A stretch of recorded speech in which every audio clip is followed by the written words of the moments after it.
What's up, guys? Welcome to another episode of Behind the Builds. Today we have Jay, Instagram Glazedc5. You guys know him, he's been in my videos. This was something that I want to get back into. I want to get back into this series where it's not a podcast, it's more of just like, I'm going to have people on here, we're going to talk about their builds, we're going to talk about your background a little bit. Now you and I know each other already, so you know my background, I know your background, but we're going to just dive a little more into it. For people who don't know you, I left your Instagram already down below, so how about you introduce yourself, we'll talk about your car, and we'll see where that goes. So, my name is Jay. My real name is Josh, but everybody calls me Jay. Why? Because I have like 5 friends named Josh, which just makes things easier. Ever since I met you, bro, I've never met so many Joshes in my life. Yeah, real talk. Just call me Jay. So a little bit about me. I like long walks on the beach. And bro, I'm trying to like gain viewers on this. Okay. I'm sorry, I don't want him to lose viewers. Alright, well how about this? Tell us about your car. Alright, so this is a 2005 Acura RSX base, not the Type S. I've owned it for about going on 5 years now. And the car was originally, because I get this a lot, so here you go, answer the question right away. Why did I get a base and not a Type S? Go ahead. So the reason why I went with a base at the time was, one, this was back in 2015. I didn't have a car to get around. I had lost my job with the fire department. I had surgeries on my hips, and I decided I wanted something to get around to try to start my life over. At the time, I lost, my grandmother, my uncle passed away, my other uncle passed away. I lost about 4 or 5 family members in a year. And yeah, I was like down in the dumps mentally, physically felt like crap. So I said I want to get a car to get around with. I had a 2010 TL, fully loaded, shod, all-wheel drive, So you had that before the RSX, Before the RSX, okay. yeah. So you still have pictures of all these, right? Yep. Okay, so I'm gonna let you finish the story about the RSX, but I want you to send me pictures, and I'm gonna start throwing pictures up of your cars, because that's another thing. We'll go down the list of how many cars you've owned. Oh, okay. So yeah. All right, so go ahead. All right, so you got the RSX now. Yeah, so I bought it. I bought the RSX. Bought it from some old lady in Albany for $3,500. 5-speed. It had 125 miles on it. 125,000. Sorry, 125,000 miles on it. And the car, when I got there, was in her driveway. And when she opened up the garage doors, the old lady was nice. The car was in mint condition. I was like, wow, it's pretty good. We backed it up. I put it on ramps that I had. I looked up the front, the suspension. I looked underneath. I saw a little bit of rust, nothing crazy, because it was an Albany car. It snows like crazy out there. And then I jacked up the rear, looked underneath, everything looked good. Where'd you find it? On Craigslist? I think so, yeah. At the time it was Craigslist. Yeah, no one really looked at Facebook Marketplace 5 years ago. There wasn't no Facebook Marketplace. There wasn't, right? So yeah, so I found it on Craigslist, drove 3.5 hours to go get it. At the time, I had a 2002 Mitsubishi Lancer that I gave to my girlfriend when I had the TL. So you had 2 cars? I always had 2 cars. Okay. All right, always. How about this? Let's start, because we're already going like this way. We were talking about the RSX, now we're talking about bad cars. Yeah. Finish, go over the RSX. And then we'll start from my first car. Then we'll go from the beginning. Got it. So you bought the RSX. So I drove, got it. When I went to the DMV in Albany, I got all the paperwork done while I was there. Went back to the car. Went to start the car didn't start. So you only bought it, you kind of sidetracked yourself. You said, why did you get a base and not a Type S? Yeah, no, so Because I just needed something to get around. You just needed something. Yeah. Otherwise, you would have got a Type S. Otherwise, yeah. If I knew I was going to take this car to the extreme that it's at now, I probably would have gotten a Type S. Okay. Right? Okay. But I went with a base. This car was not purchased with any intentions of doing anything to it. It was just, I want something stick shift again, and I wanted something that can get around, try to find work, try to, just live life. So, that's why I bought the car. That's why I got a base, not Type S. Now, when I got the car, again, it didn't start. Now I'm in Albany, 3.5 hours away, where the car doesn't want to start. Turning, no crank, no noise, nothing. Just like it was like if it was a dead battery. After about the 5th turn, it turned on. Drove. That car left me stranded like 5 times background throughout a 3-week process of owning it. 3-week ownership left me. Yeah. So what it was a bad charge harness. I changed the starter, I changed the alternator, I changed the grounds, and it still gave me the same issue. Then I finally changed the charge harness because on the positive terminal it was turning brown, the wire, so I knew there was a resistance in there. And I changed the charge harness, never had an issue with it since. Thank God. I don't have any wood to knock on. Knock on your head. Which one? No, stop that. Go ahead. Okay, so now, what's done to the car? What's not? I can tell you what's not done better than I can tell you what's done. So you guys can't see it, but I have a whole thing of suspension parts there. But what's done to the car? So exterior-wise, it's a custom paint job. The paint coated. No, I'm just kidding. That's not a paint coat. But that is a custom paint color. That's about 14 different colors mixed in one. I had a full A-spec kit, sold the front A-spec, kept the sides, kept the rear, anointed arrow, rear duckbill, DC5 Type R taillights, right, we're just going exterior, DC5 Type R power folding mirrors, Ings front fenders, C-West front bumper, VIS carbon fiber hood, so that's the rear.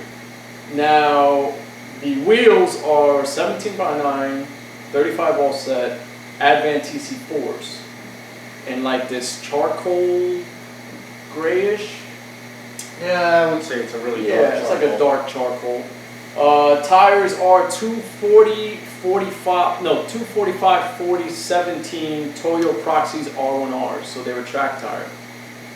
Tire lettering is from TireStickers.com. Usually I go with treadwear. This time I went with TireStickers.com. So that's your exterior top one rear diffuser and top one side skirts. Now, let's talk about suspension, right? Why did you paint it? Because what color was it? The color originally of the car was silver. It was silver. And I wanted something different than silver. Because I just felt like every time you saw an RSX, it was either silver or black or that blue. Yeah, that blue, right? Yeah, I see a lot of those. Most of the base are always that blue. Yeah. So I was like, I want something a little different. So that's where me and the original shop that painted it came up with, was this kind of color. So we actually took 2 colors from 2 different cars and kind of blended it. How long after you owned it, you painted it? All right, so I drove the car around, and then I had gotten a job doing personal training. Once I got the job doing personal training, I put wheels and a suspension, right? So the original wheels I had on here were Barstones, so they were replica wheels. Oh, those are like the TE37 They reps? look like the TE37 Right, reps. okay, So TE37 reps was the first wheel I put on the car. With some Nankang tires, and I did the D2 coilovers, right? Those I got secondhand. Somebody had them brand new, so I ended up buying it from them. And then that was it. I lowered it a little bit. I bought a Type R replica wing, right? So everything I did was like replica. Like I didn't think of anything other than that at that time. I don't think there's anything wrong with that. Like for me, I got a rep front lip. I got a replica rear lip. I have eBay headlights. I have the only real part on the car is the A-spec side skirts. That's because it came with the car.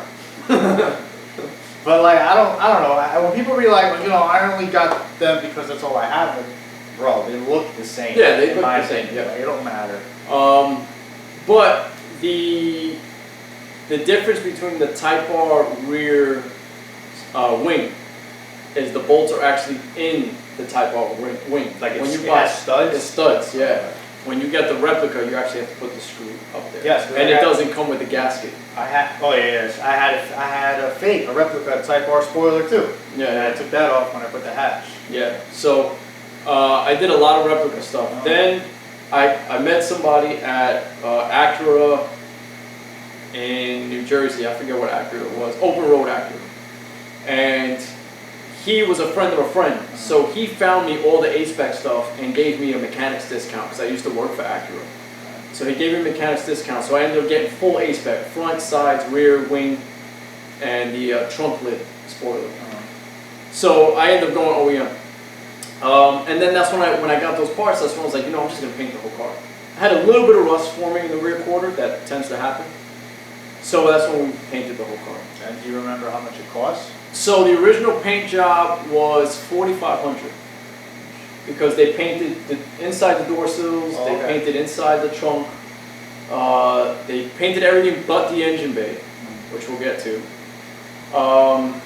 And they had to install the lip kit and the splitter kit that I bought from them, Yes. which is how we met.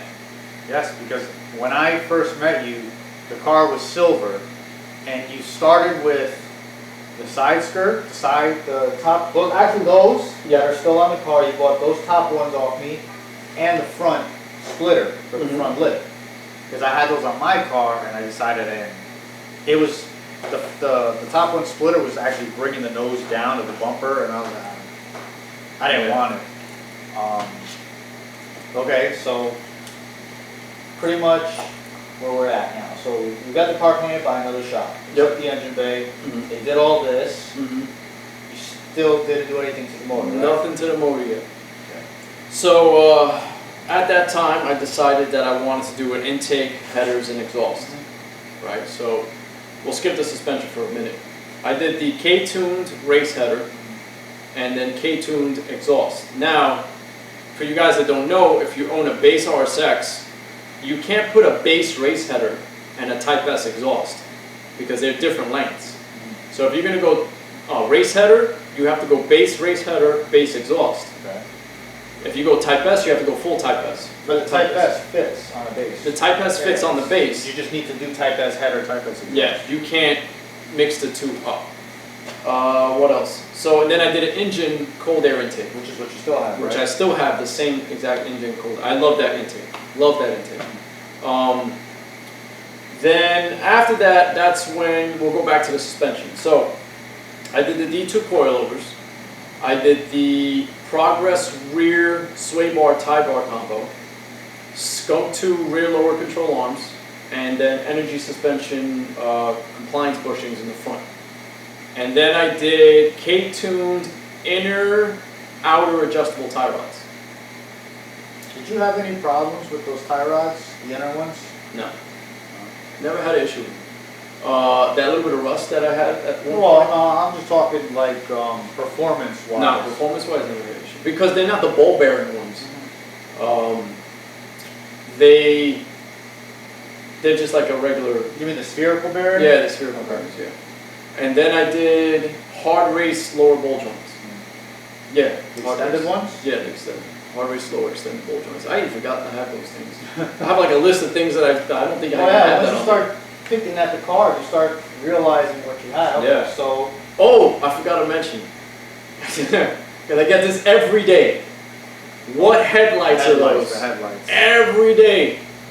The headlights are from a 2010 Acura RLX. 2012 Acura RLX. Oh, the jewels themselves. The jewels themselves. It's RLX headlights retrofitted into the DC5 housing. And I get that question all the time. So, contact Vision Auto Works. I'll leave an Instagram. Yeah, Vision Auto Works. That's not where I got them from. I got them from a shop that made them in Canada. But I don't remember the shop's name whatsoever. But Vision Auto Works makes the same ones. So these are not from Vision, but Vision makes. Vision Auto Works makes the same exact one. Yeah. And these are the DC5 window visors. So I forgot to mention that. Okay. And then when did you tuck the engine bay? Oh, so what happened was I kept going to shows with the car and with the hood closed. And you know, you show the judges the car, they look outside, they expect to see something more in the engine bay. And I was just opening up the engine bay to a stock engine bay. And it was like the rest of the car was blue and then the engine bay was silver. And you know, when somebody asks me, what do you think that they should do? I always say, if you're going to do it right the first time. If you're gonna paint the whole car and do the engine bay, because you're gonna spend double later by bringing it back to the shops. So I always tell people that if you want to repaint the whole car, do the whole car. Unless you really don't care about what the engine bay color is gonna look like. But if you have blue DC5 and you're repainting the whole outside yellow. Right. Well, some shops charge you a lot more just because you're giving it to them without an engine. Yeah. Like when I brought my car to Mako, I happened just to say, let's say I brought you the car with no motor. Like he told me the paint job would literally be maybe another $400 or $500 extra. Even though they're gonna add just a little bit more paint just to do the engine bay, and they don't have to worry about overspray. Just for the fact that they got to push the car around, they're charging you like another $400. So sometimes that's why people don't do that. So I decided that I wanted to do the engine bay with someone who was reputable. I did not want to take the car back to the shop that painted it because I had issues with the paint. Right. Yeah, I remember. That's where it was something underneath the clear, right? So I had found Kroll Customs. How did I find Kroll Customs? I have no idea. But I found them. And I can't even tell you how I found Kroll. So I hit up Kroll and I said, listen, I want to get the engine bay work done. I brought him the car, I want to say in like March. So what year? How long have you owned the car already? I've owned the car, what year are we in, 2020? No, I mean like in this point of the story, when you... Yeah, that's what I'm trying to remember when I got the engine bay done. I got the engine bay done 2018. Oh, okay, so 2 years. So I only owned the car at that time about 3 years, yeah. And I took it like, I've built other cars and you'll know as we get into it, but going this far with this car, I never went further with any other car, especially pulling the engine bay out, pulling the engine, getting the engine bay done. So I linked up with Kroll. He gave me a price. I don't mention prices from him online or to anyone. Just contact him directly. Why is that? Because the engine bay wasn't the only thing I did.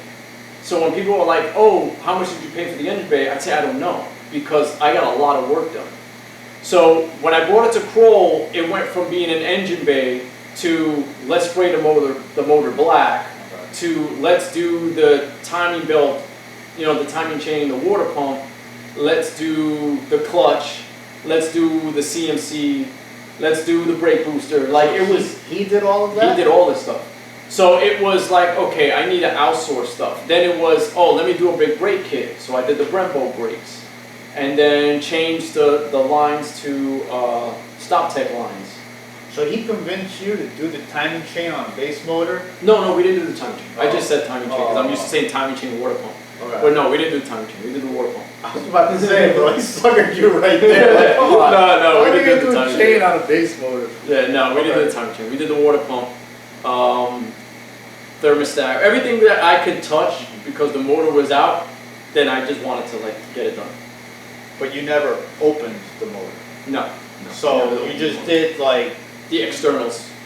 The accessories for the motor, correct. Like you said, the water pump, the belts, I'm assuming plugs, stuff like that. Yeah, stuff like that, yeah. So we did, the basic stuff that would need to be done. And then I was like, well, if I'm there, I'm going to change the clutch master cylinder, the clutch slave, and then I got a Type R brake booster.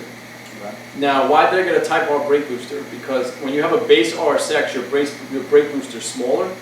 So you can't run Brembo brakes on a base booster because it's not strong enough to use it for Brembo brakes. You're going to use a Type S? Type S and Type R are the same exact ones. Oh, okay. Yeah, same exact brake booster. It just sounded better when you say you have a Type R booster? Well, I actually ordered it from Japan and it says it came off a Type R, so okay. To me, it's a Type R brake booster. And so I got that. The Brembos I got from Vision Autoworks also. Oh yeah, I know they do that. Yeah. You could get with the spacer and everything. Yeah, those are the TL Type S, the 2008 TL Type S Brembos. The rear are DC5 Type R Brembos. So I found those and those are shipped from Japan. And then I sent those to Need Powder Coating to match the front. Okay. What else did I do? Then when we were in the engine bay, I decided to change all the motor mounts to Innovative. So when you originally brought it to get the engine bay, was it just to spray it, or Yep. you already knew you wanted to shave it? Just to spray it and to shape. Yeah, I wanted a partial So shape. you already knew, like when it's going, I want it shaved and painted. It wasn't just, I want it painted, and then you decided, well, we're already this far, we'll shave it. No, it was. You already knew. I want to get it painted. I want to get it shaved. But when I was already there, that's when I said, well, I'm already this far. Let's spray the motor black. Let's do all this other stuff to it. We changed all the bolts, any single bolt that was in the engine bay, we changed it to Downstar hardware with beauty washes. So I have different beauty washes. I have black and then I have polished. So I had two different ones.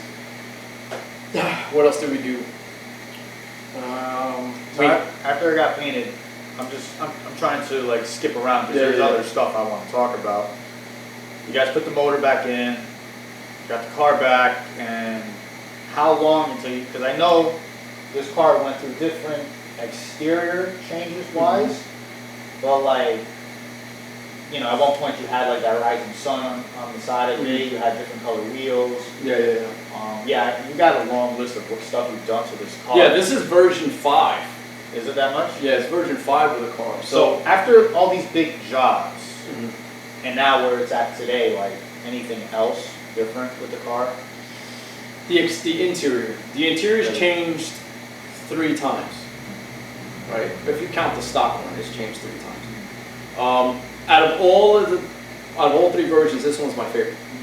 The most comfortable, definitely by far my favorite. I like this one too. Yeah, it was more subtle. I had red brides before, red door panels. I had bride headliner. I had no back seats. I had an X-bar in the rear. But this by far is my favorite one. So anything that's really changed the most was that I eliminated the big wing that a lot of people knew me as. Yeah, you had a big wing on it, that's true. Yeah, I had a really big wing, custom wing. That was a custom wing, right? Yeah, carbon fiber, custom made, one of one. Somebody actually bought that. That's got to be shipped to Canada. But I put the duckbill and removed the big wing, put the fenders on, and that was really it. That was the biggest change in the wheels for this year. And it's tuned. And it's tuned. And you did the engine work. I did a manifold, I did a manifold swap on it, but so I look at it sometimes, I still check, the tune video of your car actually is doing pretty well on the channel. You get the people that say, why would you tune a base motor? And it's the same thing that I told you that day. I mean, all it is it's bolt-ons. You don't even have cams in it. Car made, what was it? 170. 170, right? 170. So you figure it made 170. A stock base would probably make 140. Yeah. Maybe. You're on K-tuner. What's the difference from what it was to now what it's tuned? All right. It's only 30 horsepower. Right? Yeah, it's 30 horsepower, but it's 30 horsepower that's available when you're using it. Meaning, like, when I originally, the base motor, for guys that don't know, is an economy motor. Yeah. So it's not meant to have any type of, speed or torque. It hits VTEC at like what, 3,000 RPM? Yeah, 3,000 RPM, but it doesn't really rev that high. It's not like a traditional VTEC. It's only on one side of the motor. Yeah, I think it's only on the intake side. Is it the intake or is it the? Yeah, it's got to be the intake. Yeah. That's all it is. So you'll never feel it, but it's enough to it gets the car to move. From the time that I tuned it to before I tuned, the big difference. I mean, when I hit the gas now, it just keeps going. I feel it. The power just keeps going, and you'd be like, "Oh, it's a base. You didn't have that much power, anyways." But I feel that 30 horsepower difference. That's what I'm trying to get at. Like the drivability aspect. It's so much more fun. It's more responsive. Way more responsive. It's whenever you tune a car, if you made 20 horsepower or you made 100 horsepower. When you tune a car, it's just a totally different car. Totally different. And that's why I was like, don't focus on the number aspect, because at the end of the day, this is not a race car. No. This is a show car. Why is it a show car, I want to know. So, like, why didn't you just say, I bought the base, I want to do stuff to this car, I'm going to just buy a Type S motor? So, I never took my cars to shows like that. I had one car, and as we go back, you'll know what car that was. I had one car that I took to shows. And I would always lose, which is the ironic part. With that car, I always lost to one person. And that one person is Brian from Showstoppers. Okay. How ironic that now his thing is on my windshield. But I always lost to Brian at showstopper. So I kind of got discouraged and I stopped going to shows when I was younger. I was young. I'm 33 now. I was, I don't know, 24 maybe. Okay. So So you just never were into racing? I was no. So I had a '93 EG Coupe with LS VTEC. See, I never knew this. Yeah. Now I'm interested. I had a '93 EG Coupe LS VTEC. True story though. When I got the car back from the shop from all the motor work being done, the car ran beautifully. Okay. Right? Ran beautifully. I gave him the LS head and the LS block, the VTEC head, gave him everything. Right? So here, boom, done. Okay. This guy named Miguel did the work, drove the car home. That car was loved it, great. On my way home, I stopped at a red light. Some lady rear ends me, pushes me into an intersection. There goes my car. The same day I got it back. Same day I got it back from finally having the wiring, getting all the things done on that car, getting it to run, and done. So why did I decide not to do anything with speed anymore? Because I love painting pictures in my mind. You know what I'm saying? And when I paint the picture, I go for that picture, right? Like this picture changed in my mind 4 or 5 times. Right, that happens with anybody into cars. That happens. But the reason why I'm not big on speed was once I got this car painted and it starts to look really good, I knew that if I had speed, I wasn't going to know how to act. You know what I mean? Even before you painted it, though, you never thought of... Even before I painted it, the fastest car I ever owned, which probably would have been the LS VTEC, but it wasn't, was the TL. Okay. Because it had 315 horsepower, and it was all-wheel drive. That TL was out. And I had fun with it, but, you know, at the time doing EMS, I seen a lot of bad car accidents. And a lot of it was people racing. It's just a personal thing. Not a... Well, yeah, it's always it was a personal choice. It's always a personal thing, but it just... You just...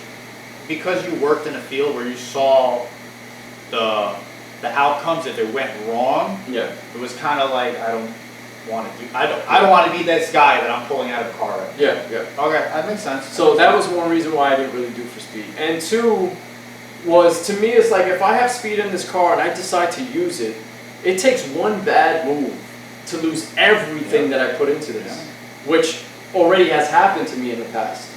With that the wasn't Civic. even you. And that wasn't even me. So now imagine if it was me. You know, and I have, don't get me wrong, I have nothing against people who race. I mean, you love to race.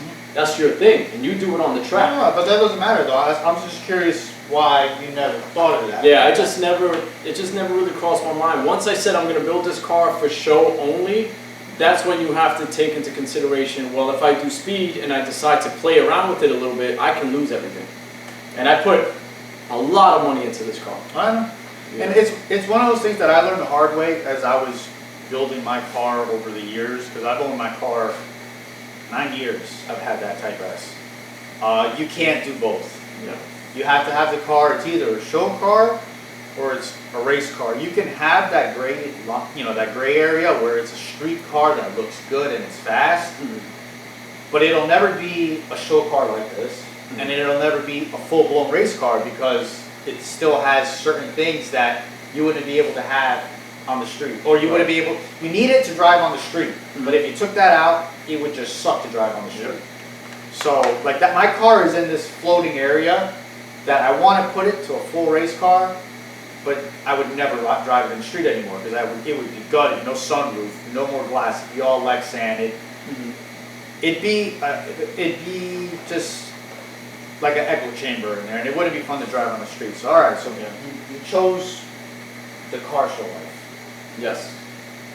What do you think of the car show scene? Because I only had a small taste of it, like a professional, a real car show, when I went to the Aces with you in Atlantic City. Other than that, I've gone to like car meets and stuff like that. I never went to a car show and got, well, that's a lie. I entered a car show at Englishtown, man, so many years ago. And the only reason I entered it was because I didn't want to park in the spectator lot. So I paid a little extra just to let the car put in their track, or not the track, in the parking lot area, not the spectator. Yeah. I could care less. Like I had a little sign on my window, and man, my car was locked.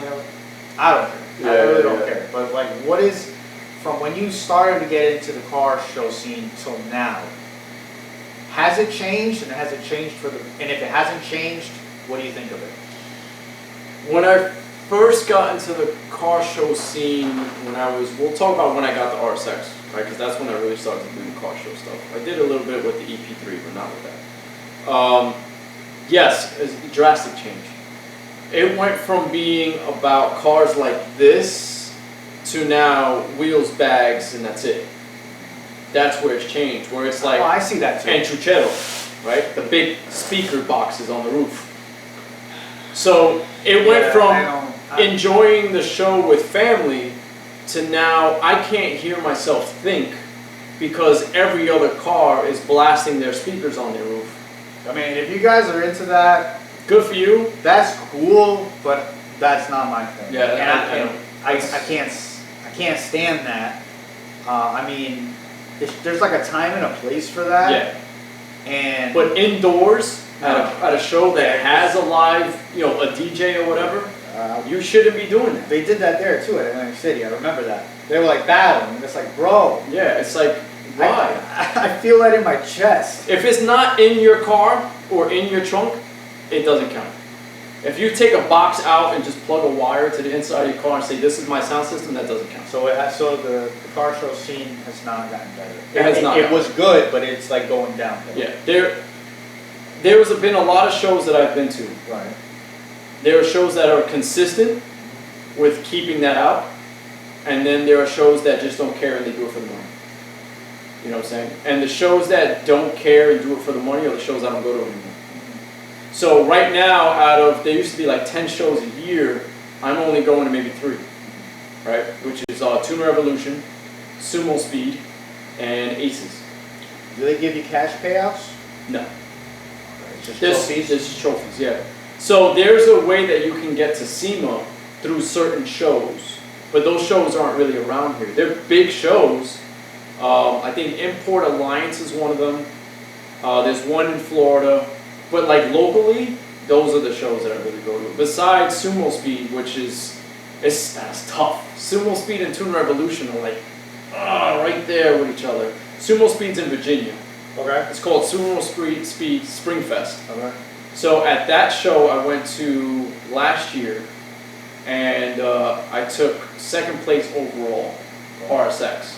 Overall Acura. No, 2nd place RSX, yes. Took 2nd place there. At Tune Revolution in Philly, I took 1st place Best Acura RSX. No, Best Acura 2-door. So, and then that's really it. Aces, when I took out Aces was top of my class. But, so yeah, as of right now, let's keep it 100%. No BS. All the money you put into this car, has it been worth it for car shows? No. No? Mm-hmm. How come? Sometimes car shows become political, where it's someone's trying to do something or someone's trying to show something. The money I put into the car is worth it. What do you mean someone's... I'll explain. Okay. So like the money that I put into the car is worth it for me. Right. But when I go to a show and I show you my car, almost got screwed, and I'm just telling the judge, this is what I've done to the car. But now like I spent 15, 20,000, whatever, just throwing a number on there. But now I come across another RSX that's built by a shop that didn't have to put the amount of work that I put in or struggle to come up with the money to get things done. And that shop can do everything to the car. They have multiple people touching it, and then they take 1st place. So to me, it's like, you just shit on me because I'm the single guy trying to get things done on his own, but at the show I'm losing to shops. Yeah, well, I mean, but I don't see anything wrong with that. I mean, if a shop can produce that kind of quality, I think they should be putting it in shows. It's just like me. I'm a single person building my car to race, and I'll get mad if I lose to a shop that built a race car. Like, it's kind of expected. I don't think that, I don't think that's bad. To see a shop saying, well, they do everything, I don't. Well, right. But that doesn't mean, you could have brought your car to them. Yeah, I know. You know what I mean? It's a little discouraging. It's not, I don't get upset at it. Like, I give credit where credit's due. Right. If that car is phenomenal, that car is phenomenal. Right. You know what I'm saying? But it's a little discouraging to me because it means, like, no matter how far I push myself, a shop can always be better. You know what I'm saying? Oh, absolutely. So absolutely. It's one of those things where it's like, sometimes it gets to me. It does. Okay. And that's just part of the show. It's just a personal thing. Yeah, it's a personal thing. Okay. But you don't think some people get treated differently? No, I used to think that way. Okay. I used to think that way. Like, they're not just giving first place to the shop because it's the shop. The shop earned it. Yeah, they earned it. Yeah. Okay, well, that's what I wanted to know. Yeah. Like, anytime that I really lost besides a certain show, there was a certain show that I lost and I never went back to it again. And I lost to somebody who didn't even have half the work I had. Okay, see, that's different. That's different. Yeah, so that show I never went back to. That show, it's messed up, right? So the judge asked me, why do you have Honda badges on your car? And I said, what do you mean? He goes, it's an Acura. Why do you have a Honda badge on there? I was like, in Japan, it's a Honda Integra. So then why do they call it an Acura or a Section? Well, in America, they call it So I went, what? And he goes, so why do they call it an Acura here? I said, Acura's owned by Honda. Oh. He started writing down. Bro, I was looking at him dumbfounded. I looked at him like this. What? What's the name of this show? Honda Day?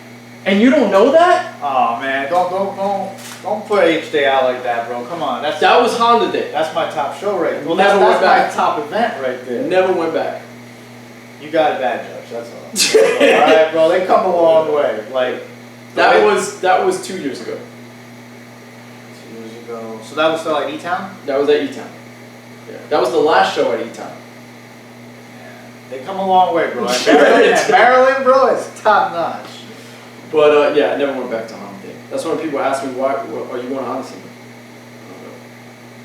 You come with the next one. Plus, I don't like outdoor shows anymore. No? They're more comfortable inside. I'm spoiled. You are.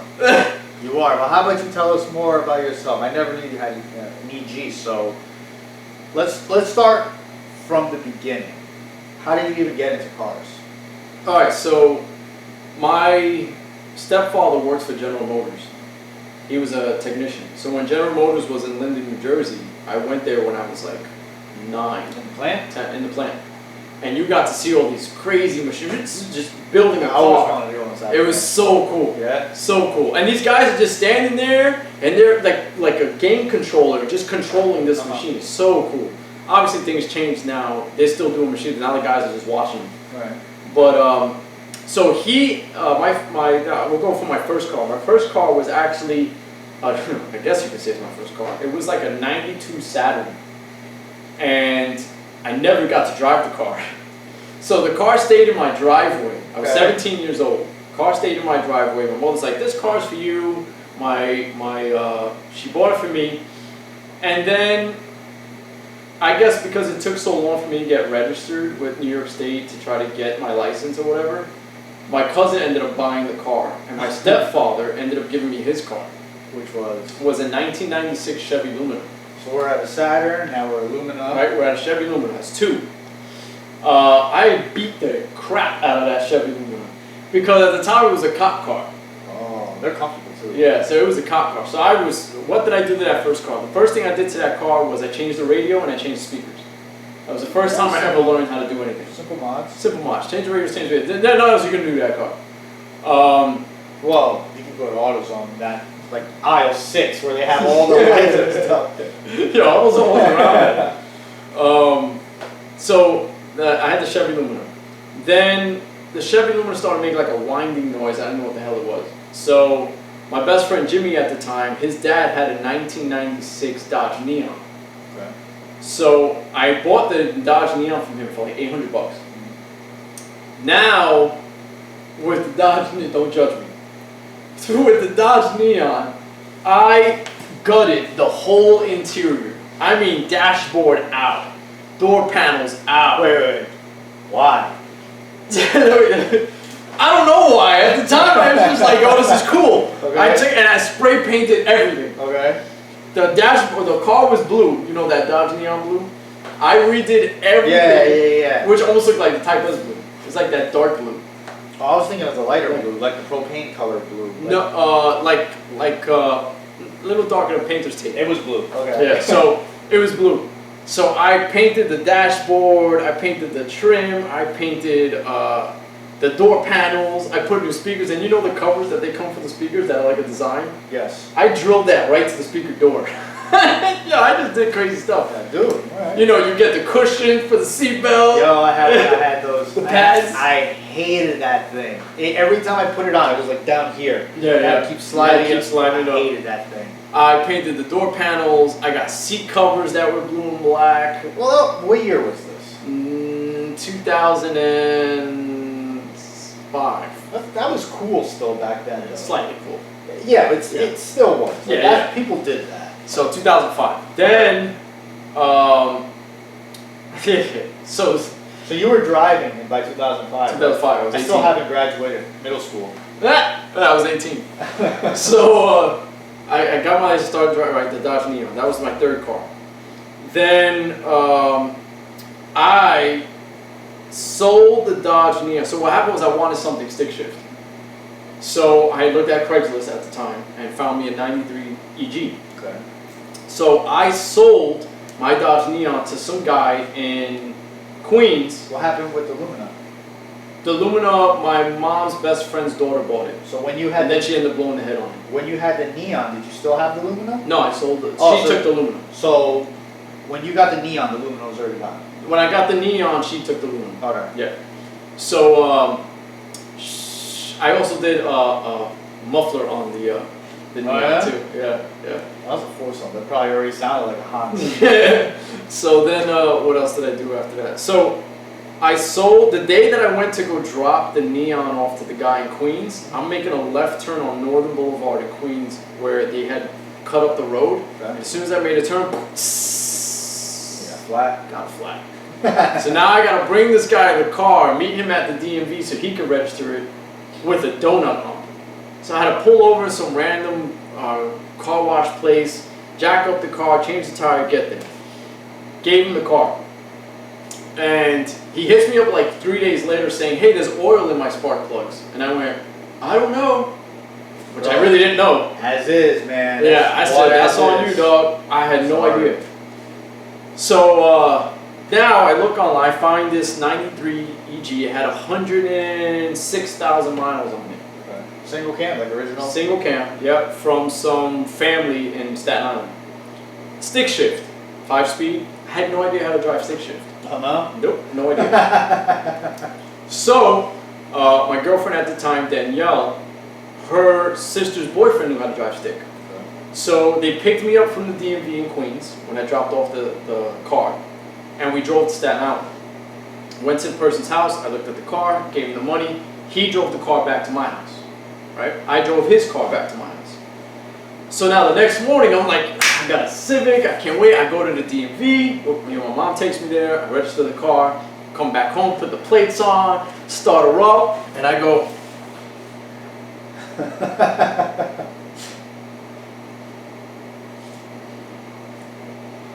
That's enough for today. yeah, I'm like, Did you know the concept? don't know what, nope. Oh, you didn't even know the concept. I just knew I had to move this like this, and I had to do this like this. Okay. So I had no idea, right? So I go, okay, turn it off, get out the car. I go back to the house. I call up my boy Eddie. I said, "Eddie, you know how to drive stick, right?" Yeah. He had a 91 Integra and 5-speed. And he was like, "Yeah, I'll come right over." So he came over. He goes, "All right, just get in the car." I said, "Bro, you're not going to like show me how to..." "No, just get in the car." I stalled like 15 times. That's the best way to learn, though. 15 times, bro. That's the best way. I smelled clutch. Oh, you did? Yeah. I was like, what's that smell? He goes, you smell clutch. And I'm like, oh, thanks. So I was like, is that bad? He goes, we'll see how it is later. I was like, oh, good. So now I'm like, I finally I take off, right? Cool, I get down the block. He goes, all right, hit it, put in second. Where's second? Right next to first. Shit! Good. Second, good. All right, good. Keep going. He goes, go to third. Where's third? Go up. Grabs my hand, goes up. I said, don't do that again. It's weird. So I'm in third. I stop. He goes, all right, take off again. Vroom, vroom, vroom. He goes, oh, you're getting it. It's like, you don't feel like I am. I was like, I swear it just got worse. So we finally, after like 5 times, I'm able to like get it. You know, You started to figure out what started kind of figure it out a little bit.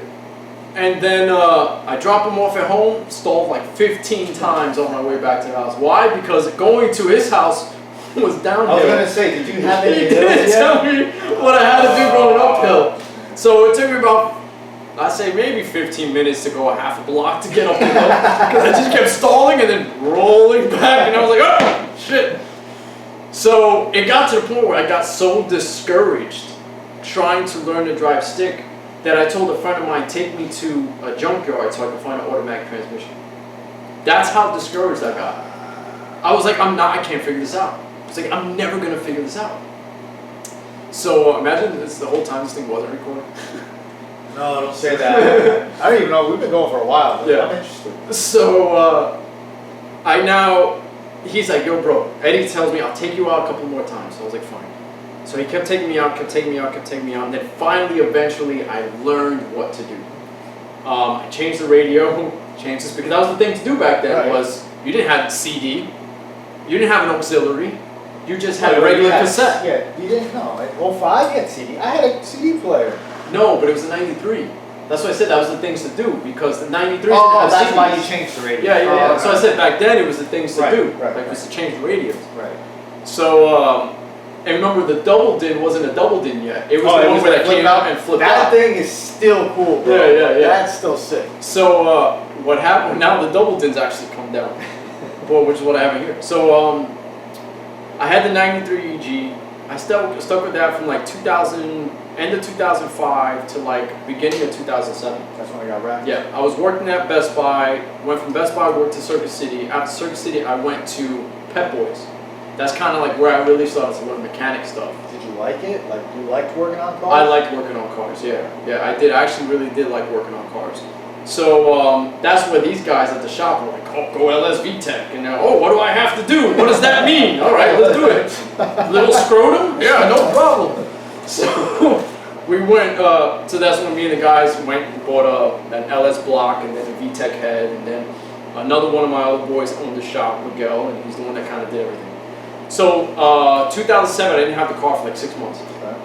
I was taking the bus. 6 months? 6 months, yeah. That's how long it took to do the LS VTech swap? Well, he was away, so he took the car, then he had a family situation. Right. He was gone for like a month, Right. went to Puerto Rico, came back, did the car, there was some more stuff that I needed. So it took overall, that thing's dying out. So it took overall some time to, get the car back. So I got the car back finally. And that's why, what upset me was that I got the car back after 6 months, and then the same day it gets totaled, right? So the insurance tells me you can keep the car and we'll give you $600. Or we can take the car and give you $1,200. So I was like, take the damn car. The car was totaled anyway. The car was right? totaled. Yeah. What are you going to do with it? Yeah, I was like, just take the car. So they took the car, and then my stepfather was like, well, we have to get you a car, right? And me and my stepfather, we never really get along. We get more along now than ever. But back then, like now I'm older, I think, and appreciate the things that he did when I was younger. So he said, let's get you another car. So he ended up finding me a 1997 Ford Mustang convertible blacktop. So what am I up to, 4? GT? No, it wasn't GT. So regular V6. V6. Yeah. You know I had a Mustang? Get out. 94. Get out. Yeah, mine was fire red. Mine, it was my first car. It was your first car? It was a Mustang, automatic, V6. It was white with red racing stripes on it. Yeah. So at the time, I was like a little puti puerco. So I was like talking to this girl, talking to that girl, right? Puerto Rican Day Parade came. I had my braids. I had the top down. Reggaeton was blasting, right? Because when reggaeton was at the top of his game. So I enjoyed the Mustang. Had my own little apartment, which was a studio apartment, in the back of some rich guy's house in Staten Island. So then one day the car was parked in front of my house and someone backed up into it. Oh, jeez. Wasn't a big deal, left a little dent, whatever. But I wanted, after having that, I wanted something stick shift again. Because the Mustang was automatic. Yeah, and I only owned the car for 7 months because I got it in, I want to say July, August, and that car sucked in the snow. There were so many times where I'd go up to a stop and the back would just do this. Yo, no lie. Same thing. I was facing someone behind me at one point. No, that wasn't that bad. I swear to God, true story. I'm coming up to a red light, I'm hitting the brake, the car starts doing this, and I just start facing the person behind me and she's like this. And I'm like... Yo, I used to love driving that thing in the snow though. I would just give it a horrible. little bit and I'd kick it out a little here and there. It was horrible. But then the top started to leak. Mine was hard top. I never liked convertibles. Yeah, so, you know, after that, it was like... You sold it? No, so what happened was I traded it in. Now, I traded in at Open Road Honda. They had a 2004 EP3. Oh, okay. Now we're getting into the EP3. So now we're up to car number 6. 6, I think. Okay. So I get the EP3. Loved it. I worked for Pepsi at the time. Okay. Right. I've had as many jobs as I've had cars. So I worked for Pepsi at the time, and I used that car to go from store to store because that's how I used to work for Pepsi. I used to pack out at the supermarket. So I know every bathroom in every supermarket in Staten Island. So I'm proud of that. So I had the EP3, and then I started to do little things with the EP3 here and there. Lost my job with Pepsi. Asked me why, I don't remember. Then I started doing security at Madison Square Garden. Now with the EP3, I'm making more money doing security.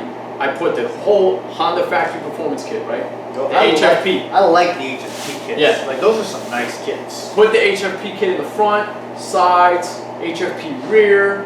I took DC5 seats, put them inside the EP3. It was a straight bolt-in? Straight bolt-in.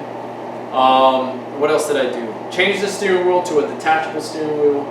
I put a regular short ram intake AEM. And the V2 one? The V2. Yeah, the gray one that was comes like small and bigger. Was the intake. That was the best one at the time. Yeah. And then, yeah, you can see it's dying out. That's alright. So, then, I'm driving in Queens. I was dating a girl in Queens at the time. And I'm making a right turn, and a truck decides to make a right turn also on a 1 lane and rips my whole front off. He takes the front bumper and my JDM EP3 headlights with it. Oh yeah, JDM headlights? JDM Those are headlights. like the gunmetal gray ones or something? They were black, but they had the projector. Oh. Yeah. So he ended up ripping that out. The bumper was destroyed. I couldn't find another HFP bumper. HFP lip. The headlight was destroyed. I was able to replace that. So I ended up going Mugen. Authentic Mugen. I went online. I looked up EP3, seen Mugen, found one on eBay, and then after I found one on eBay, they sent me the bumper and then they sent me the grill. So I had a real Mugen front bumper, real Mugen grill. It was awesome. I had it painted by a shop in Staten Island. Color match was good. Got the big, you don't realize how big the H is on the Mugen EP3. It's the size of a soda can. Yeah? It's literally the size of a soda can. It's huge for the Mugen grill. I mean, I know which one it is. I'm trying to picture. The 2002 EP3 had the Mugen, but the small H. Right. The other generation, like they had 04, 05, and 05, 06, whatever. That generation, it was just a soda can for an H. Anyway, so I'm in Staten Island. I'm driving near Costco. I go to make a left turn, and the guy behind me, I was behind a bus. The guy behind me got pissed off because we were all going slow. Got on the other side of the street, went to go past me, T-boned me, pushed me into a tree. I woke up in the hospital. Blacked out. So why? There was another car coming and... Yeah, he crossed the solid line, the yellow line, Tried to so going pass you. opposite direction traffic, and then when I made the left, he went right Oh, into me. because you were going left. Oh, Yeah, so I'm going here, and he's on the other side, while cars are coming this way, and I go to make the left, T-bones me, push me into a tree, I wake up in the hospital. The damage to the car was $4,500 worth of damage. The whole rocker panel had to be pulled by machine back out. The insurance fixed it. what? Yeah, the insurance fixed it. What was the car worth? I don't know, but they fixed it. Apparently the car was still worth like 11. Wow. Yeah, this was 2008. 2009. No, 2009. It was 2009 that happened. So now I got 2 accidents on that car. Right. Both not my fault. Another time. I'm driving. Oh, this was right before that accident. I'm in Queens. I'm going straight. This guy starts to merge into my lane that he's supposed to be making a left and hits my front fender. Did you have a magnet on that car? Oh, it gets better. Every time I had a little thing done on that car, like a little dent or something destroyed it to make him fix it. July 4th, 2009, I go to Virginia Beach with the EP.2. I was there from the 2nd to the 4th. I was supposed to be there from the 2nd to the 6th. We get there, stay at a hotel, Homeward Suites, had a great time. That morning of July 4th, we go to get breakfast. I go to the car. My driver windows, destroyed, shattered. Broken? Okay. They broke into the car and stole my whole center console. Really? Now on the EP.3, where the radio is, the vents are there too, and the AC controls. They took that whole thing. So I had, in July 4th in Virginia, it was 100 degrees, I had no AC. I had no window, so I got pissed off. I got so mad that I punched the quarter panel in the rear and I split it open on a body seam. So when I spoke to the cops, apparently he was like, "Oh, we'll fingerprint the car for you." All right, cool. Calls me back 10 minutes later. I have no one to fingerprint your car. Come on, man. They didn't even show up. They did a whole police report over the phone. Really? Yep. So anyways, then when that guy totaled it, that's when they ended up fixing that thing. Because I told them that wasn't there before. So they found the car? No, my car was in the parking lot still. Oh, wait, yeah, that's right. Yeah, it was in the parking lot still. They just broke into it. So now I had to drive 6.5 hours back from Virginia Beach with no windshield, no window, and no AC. No radio. I'm singing like Dumb and Dumber. Mark, yeah. The whole time. 6 hours, she's looking at me, "You okay?" Singing the same song. I'm like, I got nothing else to do. So I was so pissed off. Anyway, so I got the car back, car got fixed, right? And now I got the Mugen bumper on. I did a Cybon carbon fiber hood, trunk. I did, I redid the entire interior, which I think I have a picture of that. Did the entire interior, and then I decided to sell it. And I only sold it for $5,000 because the guy that I sold it to was like, "Bro, you have like," Carfax was big, just getting like well known. Right. He's like, "You have 3 accidents on this thing," yeah. and I'm like, "None of them are my fault." Nah, still, But still didn't I'm matter. surprised he still wanted it. I would have seen that. He wanted the EP.3 because at the time when I sold it, it only had 96,000 miles on it. So that was 2012. I had the EP.3 4 years. 2012 comes, Heath buys it, I go buy the 2010 TL. Right, so now I'm on car number 7. So I buy the 2010 TL, I drive that as a daily, and then I was like, you know what, I want another car to drive daily, because now I got into the fire department. I didn't want to drive that TL back and forth to Manhattan every day. So I bought a 91 Civic hatchback, EF. Oh, really? Stick shift, 4-speed. Huh. Yeah. Bought that, drove that, red. Okay. Drove it for like 2 weeks. And then I sold it. Why? Because the car was having alternating issues. Like with an, wait, this is good. I had the EF parked in front of my house. Uh-huh. I'm going into the car to go to work. My hood is open. Like if somebody popped No. it or like It's open. Okay. My radiator was missing. What? Somebody stole my effing radiator, dude. My radiator, man. Who does that? And the fans. Was cooling all on the ground? Yes. Oh, I was gonna say, did they like take it clean or? No, they cut and stole my radiator, dude. I had no radio in the car. So when the cops came, I said they stole my radio too. Hell yeah, no, good for you. Hell yeah. Right? Stole my radio too. So the insurance gave me the money. I had to go to junkyard, get a new radiator, get a new fan. And now I'm selling this damn thing. That's when I sold it. Right? I sold it for like $1,000. Wow. So sold it for $1,000. Then I bought. Yeah. Then I bought a 1990 EF Wago van. Tan? No, silver. Oh, okay. No, it was blue. It was like that bluish tint. Very, very, very light blue. Yeah, like van. a powder blue. Yeah. That was a 5-door EF. You know you can make a lot of money if you still had it right now. Automatic though, wasn't the all-wheel drive one. Oh. Okay. Yeah, it wasn't the all-wheel drive one. Bought it from some guy in Staten Island for $400. It had 106,000 miles on it. He sold it to me. He said it has an issue where it doesn't start sometimes. Ended up being the distributor. I changed the distributor, and I knew it because Honda suffered from distributor issues. So I changed the distributor. First I did, the inside of the distributor, the cap and whatever. The rotor. Yeah, the cap, rotor, and then the plugs. Didn't do anything. Changed the whole Dizzy to a new one, and it ran fine. It wasn't like off timing or something? No, it was the whole Dizzy. So at the time, my best friend Manny and I figured out that it was just the whole Dizzy. He had an old timer that worked with him at Honda. He was like, change the whole Dizzy. So we changed the whole Dizzy, boom, fine. Drove that car, loved that car, dude. Love it, so much room in that car. I fit a whole shelf, a whole cabinet in the back of that car. Uh-huh. So now I'm driving that car daily. The TL's still there for the weekends. Okay. And then somebody gave me an offer I couldn't refuse, $3,500 for it. Damn. So I said I can't refuse. I only paid $400 for the thing. The Dizzy only cost me maybe $120. So $3,500, here you go. Sold it to him. Bought a '93 EF, Okay. 4-door. Love that car.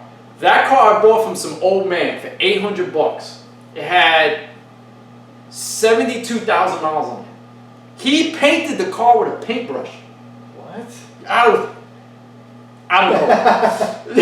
Literally, it looked like a roller. And my best friend Manny, he'll tell you, he paint rolled the whole car. Then he took a paintbrush with silver and made a straight line down the seam of the car. His own pinstripe? His own pinstripe. Bro, cool, no problem. That car to check engine light, Dizzy, changed it, car was good. I'm going back and forth to school in the fire department. I go to 7-Eleven. I get back in the car to go 2 blocks to the fire department, and I hear shh. I'm like, what the hell is that? So I get into the fire department, I stop, I look down, the water pump busted. It was just leaking coolant, like a waterfall. Oh. Like a waterfall. So those motors were belt driven. Right. So that's when you do the water pump timing belt.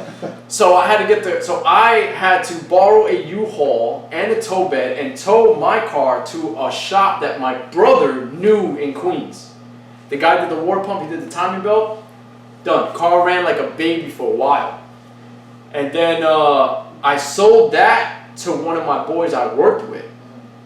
I don't remember how much I sold it for, but I sold it to him. Then that's when I was like, I want a Lancer. Okay. So now, those are cool. Yeah, those are cool. So I'm like up to my 11th car now. So yeah, I bought the Lancer, 2002 OZ Rally yellow. Oh, it was yellow. It was yellow. 2002 OZ Rally yellow. The interior was black and yellow leather. It was disgusting. The guy painted all the trims that would be, like you would see in an Evo that are silver. He painted all of them yellow. Oh, okay. Spray, it was just disgusting. The car was just, it may have had a lot of winding noise. That car is the reason I'll never own a Mitsubishi again. Really? That car was a money pit. Why?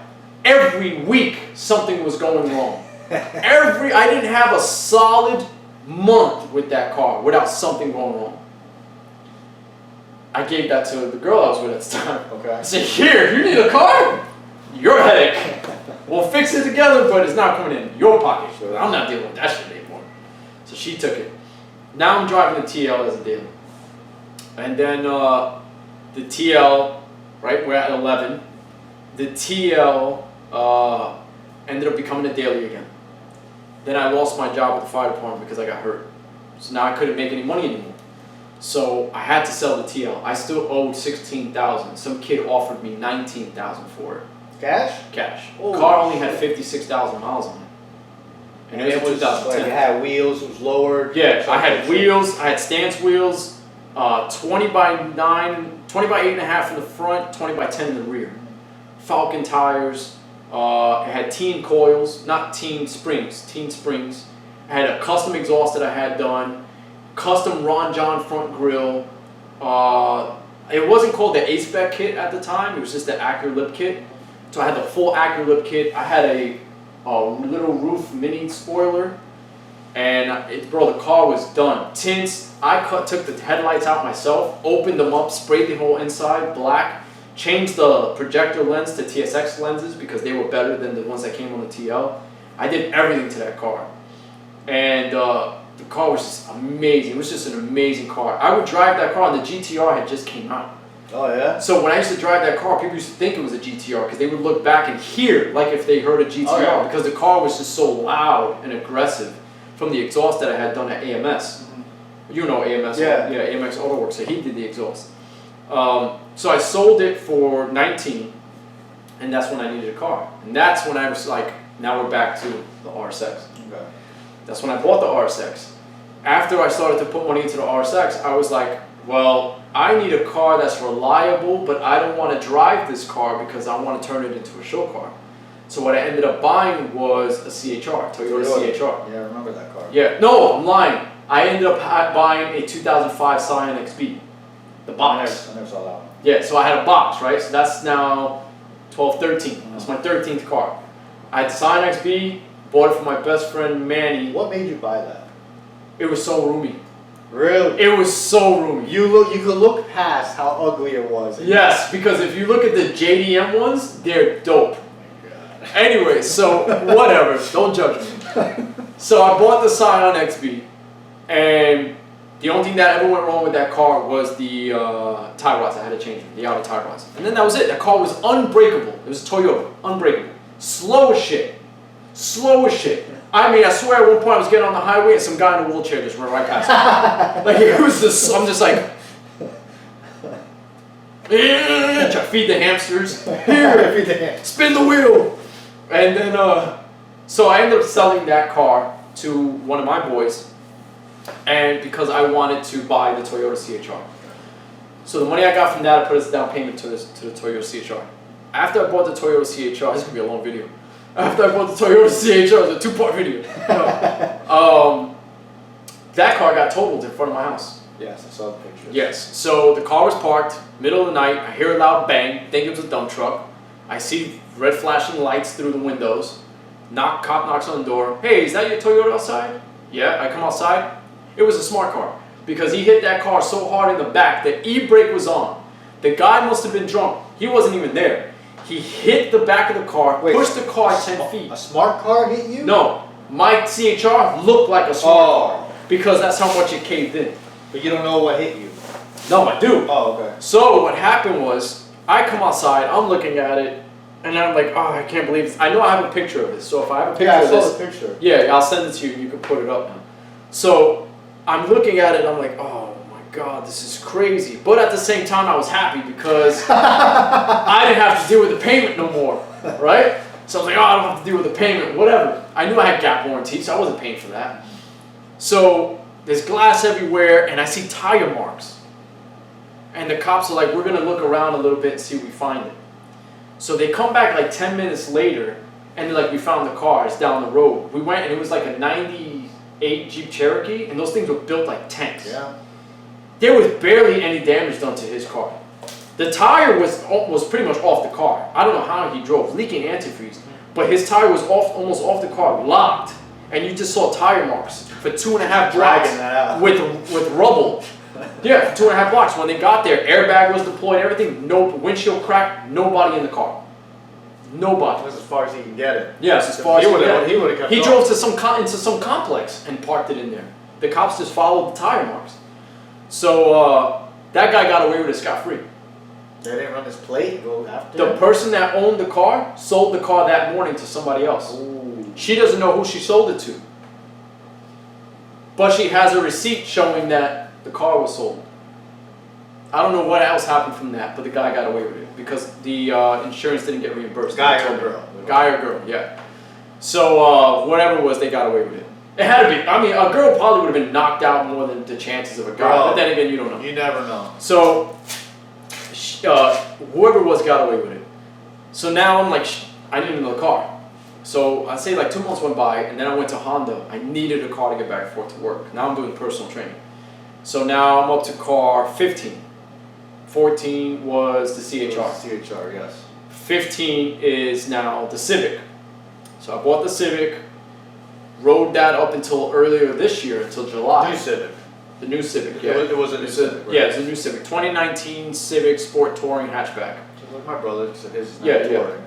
Drove that until July this year, and then because of COVID, the gym shut down. I needed something to bring equipment for my clients outside, so I ended up trading it in and getting the Tacoma. So that's what I'm up to now, about 15, 16 cars total I've had. I've had like 6. From 2000, in 15, almost a car a year, right? I started driving in 2005. Like you'd have the longest you'd have a car was for like 2 or 3 years other than this The one. EP.3 was the longest car I owned. Yeah, EP.3. Jesus. Yeah. Well, I feel like we got to know you a little bit better. I don't even know how long this video's been going on. I have no idea. But I didn't know you had some of those cars. And so, do you still like working on cars? Like, obviously, you do it on your own car. Yeah. But like, you got into it because your stepdad was into cars, or he worked at the plant. Yeah. You worked at Acura. Mhm. You mentioned that a little bit. Do you enjoy it, or is it just kind of like you do it because you just want to work on your own car? So, to be honest, when I'm working on my car, if it's something that I'm imagining it to look like, I love working on it. If it's something that's going to visually change something about the vehicle, I'll do it, right? Like the whole interior I did myself, right? The engine bay was my ideas. The wheels and stuff, different story. But if I had to fix something like mechanically wrong, I don't want to do it. You just called me. I called you. That's why you got all those parts there. Because I don't want to do it. I just don't want to deal with it. But if you said, hey Jay, take this whole interior apart and redo it, no problem. No problem. Put these body parts on, no problem. When it comes to body work and interior work, I have no problem. Electrical, no problem. But you want me to do suspension? No, I won't do it. I don't want to do it. I have no desire. No desire to be on my back or on the floor. So, well, that's one more thing I want to get into before we pretty much call it. How did you get into detailing that? Because it's exterior work. It's changing the look of the vehicle. I got into detailing when I realized how bad of a paint job this guy had given me. Okay. And I wanted to learn more and more about paint. Because it's like, why did I just give this guy $4,500 and his paint didn't look great? Why am I wet sanding? What can I do? That's what it was. What can I do to make this paint better? And that's when I learned wet sanding. And then when you learn wet sanding, you have to learn how to get rid of it.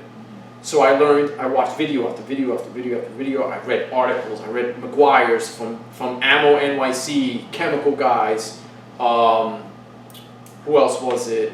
Groups. Like, I started watching videos, and I'm very visually learning. So I was like, well, I gotta wet sand this whole car. Wet sand the whole car. Oh, compound, this is how I do it. Bought a little machine, and that's how I kind of got to learning it. And then I went to different shops to see what they charge. Detailing shops? Detailing shops. So when I went to a shop to get the car detailed, he's like, oh, $150. I'm like, $150? He goes, yeah, I'm just going to hit it with this pad. And he comes out with a pad that was dirty. It was used? A used pad. It was a wool pad, which wool is very aggressive. And then he turns the machine on, puts a screwdriver to it to clean it off. He goes, oh, we're just going to put some compound on it, and you're going to put some wax, and you'll be good. Wait a minute, you're removing a layer of my clear coat, and you're only going to cover it with wax? I didn't say that. So I was just like, oh, this is what they think. This is why people are like, oh, I spent $200 for a detail. I'm like, yeah, you got what you paid for. It's not going to last. 2 car washes, you're done. You know, now you're back at that shop again, and that's what they were doing. That's why I charge more, because it's like, yeah, you're going to give me your car, I'm going to give it back to you, I won't see you again. At least for another 2-3 years. You know what I'm saying? If you take care of it the right way. So you just said that's why you charge. I know this was you were unsure, but are you still detailing? So right now, I am and I'm not. Right, because the last time we spoke, you're not sure if that's what you want to do. No, I'm very focused on my personal training business. And I don't want to say personal training, more therapeutic training. I don't like being called personal trainer right now. I've went to too many schools to be called a personal trainer. Nothing against personal trainers. If you're a personal trainer, good for you. Keep learning. Do what you got to do. But me personally, I don't want to be put in a category of like 1 or 2 certifications. Like I've learned so much that I deal with therapeutic clients. That's my thing. But do I want to do detailing full time? I do detailing. Like if you brought me your car, I will detail your car. Right. If someone brings me, like I had that Evo, I'll detail that car. But if someone brings me like an Ultima, I'm not going to touch it. Because to me, it's like I have no desire to work on something that I don't like. Well, not that I don't like. How can I put it? I like show cars. Right. And people that have put a lot of work into it and they want and will understand the value you want that I put into it. A certain clientele. Yeah, a certain clientele. You don't want to just be a detailing shop on Main Street. Yeah, like just doing like, cars that for auction or things like that. Right here, I mean, I don't want to put you on the spot, but like, are you open to people giving you their car? Like our follow. You know the people that follow our builds and stuff like that. They're into cars. Mm-hmm. So, are you open to people sending you messages? I am open to people sending me messages. Absolutely. Even right now. But the worst I can say is no. In winter. Yeah, the worst I can say is no. As long as there's a garage and there's electricity, I'll bring the heat. I was gonna say you're not gonna do it here. No, bro. I got no room. No room. Because remember now, with the people that live here and upstairs, when the new people move in, I'm gonna be fighting now, trying to get cars in and out of here. You know what I'm saying? All right, so I mean, there you go. I tried not to promote it as much because I know you were unsure. Like after one car, you're kind of like it's not worth it sometimes for what you were charging, and so if you want a detail. I mean, you guys saw his Instagram at the beginning of this video. Send him a DM. How about we start to refine it? What are you not going to detail? Like if a car. Right now, I only want exterior work. I'm not doing interior work. I mean, I'm not pulling seats out. I'm not cleaning carpets. I'm not. You want exterior work done? We can do exterior work. Now, the other thing is, if you do DM me, don't ask me how much. I have to see your paint. You understand? Because I can give you a price and then screw myself when I get your car and realize I have to go over your car 4 times. You know what I'm saying? It all depends per vehicle. But the details do usually start at around 150 to 300. I was gonna say, let's say in a good condition car that it does need a basic detail from you. Do you have a set number that when they DM you, you don't have to say it now, but when they DM you, you have a set number? Yeah, usually you have a set number. It'll start here, depending if the car would like. In my case, my car. You've seen the way it was painted. Yeah. It's a maple paint job. It's got orange peel on it. Mm-hmm. So like, I could just tell you, the car was painted, but you're not gonna get rid of that orange peel. Yeah. So I shouldn't expect without wet sanding. Yeah. Right. So. Then remember, the point of detailing is trying to save and do as little as possible to get the car to look where it needs to look. Mm-hmm. So like with my car, if my car, you don't see a single swirl or scratch on this paint. So if somebody said, hey, I want the paint to look smooth, then I know I just need to hit it with a polish and a sealant, I'm done. That would probably be maybe 150 because I'm literally going over the whole door panel once. I'm going over each panel once. That's an easy 150 job. Well, not easy, but it's not like going around the car 4 or 5 times. You know what I'm saying? All I have to do is wash it, clay bar it, polish it, done. What is that, like a day or 2? Yeah, usually about a day. Now that I got the roofs, yeah, about a day. With the other one, the other polisher I had, would have taken me a lot longer. So, yeah, that's really it. There you guys go. If you're looking for a detail, you have a garage. It seems like he's willing to do like a mobile detailing service, almost within a certain radius. This is all DM. Like, if you're in Florida, it's obviously not gonna happen. Yeah. But unless you want to fly me down there. Bro, if you're good enough, people will. Yeah. If you're good enough, people will. They want your services. Like 2020 has showed me support that I never knew was out there from people that you don't even know are willing to support you more than some people you actually know. Yeah. And like that, like 2020's opened my eyes to that. It's I'm grateful for YouTube's platform because it's YouTube, Instagram. It's been able to help me connect with people like that.